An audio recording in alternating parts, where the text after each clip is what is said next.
अच्छा जी, ये जो इसने अब हम इसको रन किया मेगा मैक्स को, तो इसने हमें वैल्यू दी। अब हम के इज़ इक्वल टू फ्लोर को रन करेंगे तो ये अब एरर नहीं देगा, क्योंकि अब मेगा मैक्स जो है वो ऑलरेडी वर्क स्पेस में डिफाइंड है। तो पहले इसने एरर इसलिए दिया था कि वहाँ पे मेगा एक्स को हमने वर्क स्पेस में नहीं डिफ़ाइन किया हुआ था।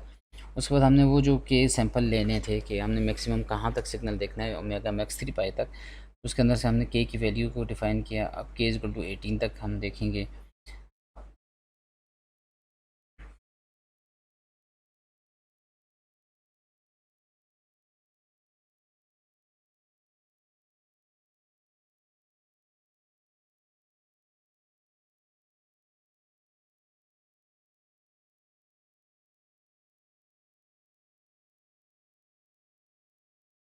अच्छा, इसके लिए जो आपके पास जो हम वो निकाल रहे होते हैं इसके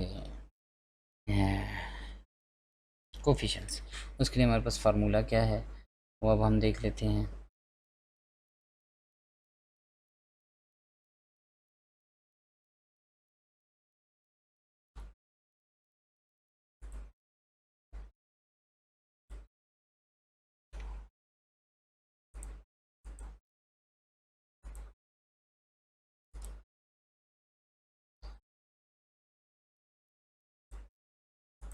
हमारे पास ए ऑफ के होता है इसके लिए 1/t sigma integration g of t raise power minus j k omega not T. तो ये हमारे पास उसका फार्मूला होता है जब हम उसके कोफिशिएंट्स को फाइंड कर रहे होते हैं।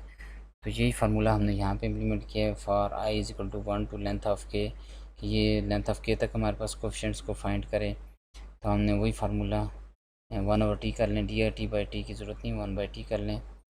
फिर यहाँ पे इंटीग्रेशन के लिए, इंटीग्रेशन बेसिकली सम होता है, क्योंकि हमारे पास जो भी इंटीग्रेशन कर रहे होते हैं बेसिकली हम सम कर रहे होते हैं कि इंटीग्रेट कर रहे हैं उस फंक्शन को।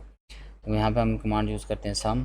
जी हमने ऊपर डिफ़ाइन किया हुआ है कि किसको सम करना है, हमारे पास जो ऊपर सिग्नल बना हुआ है उसको, उसके कोफिशिएंट हमने इस सिग्नल के फाइंड करने हैं। जी जो हमने ऊपर डिफ़ाइन किया था एक्सपोनेंशियल ऑफ माइनस जे के आई ओमेगा नॉट टी। तो ये चीज़ें हमारे पास, ये आपके पास आ जाएंगी इनके coefficients with respect to time minus के से के तक। फिर हम इसको नीचे प्लॉट कर देते हैं विद रिस्पेक्ट टू फ्रिक्वेंसी। हम अगर इसको रन करें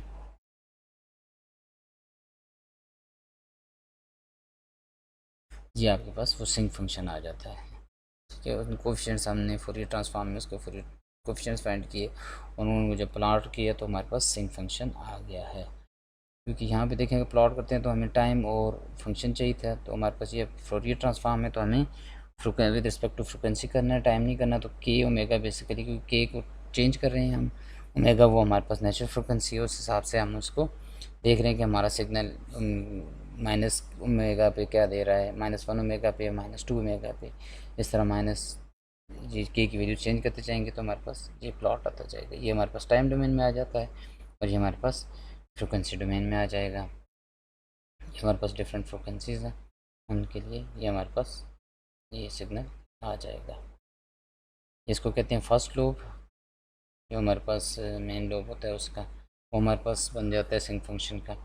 हम एक्स लेवल टाइटल को अगर रन करेंगे तो ये उस पिक्चर पे हमारे पास जो प्लॉट है उस पर फ्रिक्वेंसी बता देगा कि ये कौन सा स्केल है। ऊपर हम फ्रिक्वेंसी उसके Fourier series of a of के, जो आपके पास जो सिग्नल था हमने उसके कोफिशिएंट्स निकाले थे उनके लिए ये हमारे पास ये आ गया। ये हमारे पास जो फर्स्ट लॉब है, मेन लॉब इसको कहते हैं, ये हमेशा पॉजिटिव होता है और मैक्सिमम पावर इसी में ही होती है।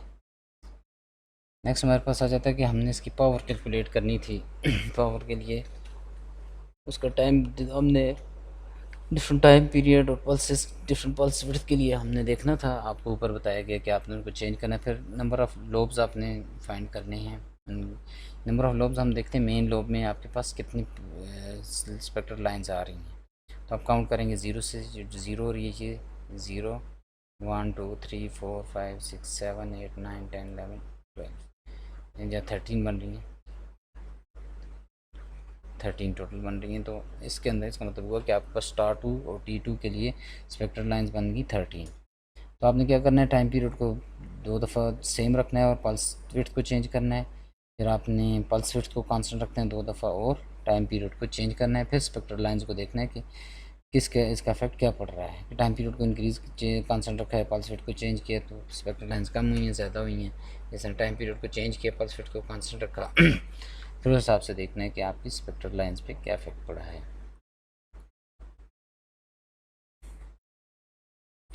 इसके बाद आपने फर्स्ट लोब में पावर फाइंड करनी है, percentage power in first lobe, ये power in first central lobe divide by total signal power. अब यहाँ पे आ जाएं, ये टोटल पावर हम यहाँ से इसकी कैलकुलेट करेंगे और फर्स्ट लॉब की, ये जो आपका फर्स्ट लॉब है इसकी पावर हम उसके जो कोफिशिएंट्स थे उनसे फाइंड करेंगे।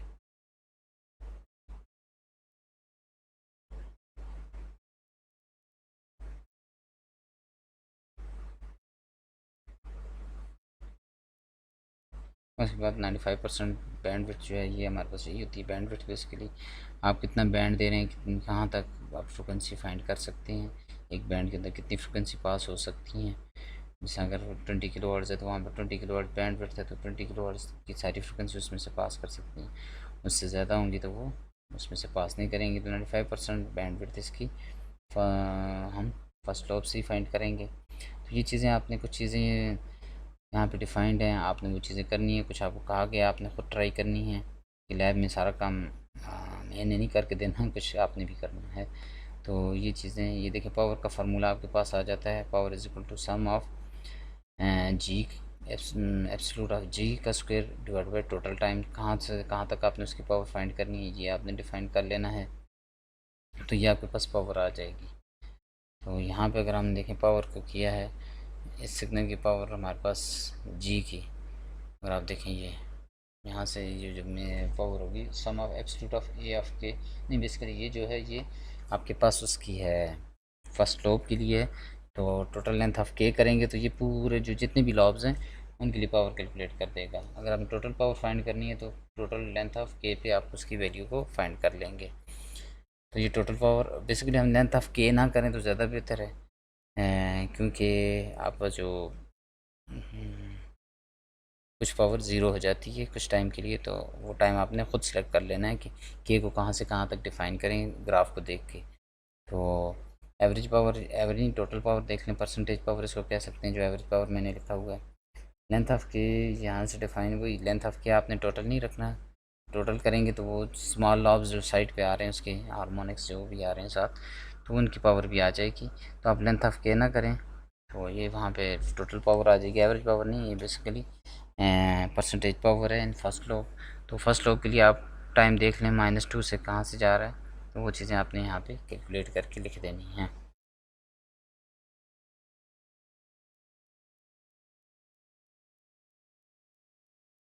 फिर आपने परसेंटेज पावर को वर्सेस कोएफिशिएंट फाइंड करना है और उस एस्टिमेट करना है 95% बैंडविड्थ कहाँ पे उसकी आ रही है। तो ये थी आपकी लैब, नीचे कुछ क्वेश्चंस हैं उनके आंसर्स आपने करने हैं।